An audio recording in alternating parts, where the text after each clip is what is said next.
വിശുദ്ധ പൗലോസ് ശ്ലീഹ റോമാക്കാർക്ക് എഴുതിയ ലേഖനത്തിൽ നിന്നുള്ള വായന. 8-ാം അധ്യായം 35 മുതൽ 39 വരെയുള്ള തിരുവചനങ്ങൾ. ക്രിസ്തുവിൻ്റെ സ്നേഹത്തിൽ നിന്ന് ആര് നമ്മെ വേർപെടുത്തും? ക്ലേശമോ, ദുരിതമോ, പീഡനമോ, പട്ടിണിയോ, നഗ്നതയോ, ആപത്തോ, വാളോ? ഇങ്ങനെ എഴുതപ്പെട്ടിരിക്കുന്നു: നിന്നെ പ്രതി ഞങ്ങൾ ദിവസം മുഴുവൻ വധിക്കപ്പെടുന്നു, കൊലക്കുള്ള ആടുകളെപ്പോലെ കരുതപ്പെടുകയും ചെയ്യുന്നു. നമ്മെ സ്നേഹിച്ചവൻ മുഖാന്തരം ഇവയിലെല്ലാം നാം പൂർണ്ണ വിജയം വരിക്കുന്നു.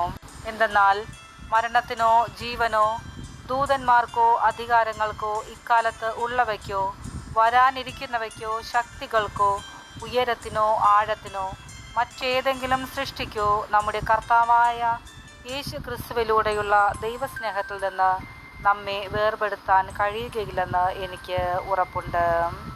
ദൈവവചനമാണ് നാം കേട്ടത്. നമുക്ക് ദൈവത്തെ സ്തുതിക്കാം. വിശുദ്ധ യോഹന്നാൻ എഴുതിയ സുവിശേഷത്തിൽ നിന്ന് ഉള്ള വായന. 12-ാം അധ്യായം 20 മുതൽ 26 വരെയുള്ള തിരുവചനങ്ങൾ.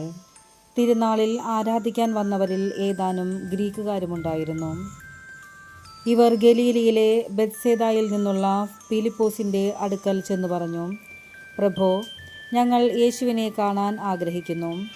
ഫിലിപ്പോസ് പോയി അന്ത്രയോസിനോട് പറഞ്ഞു.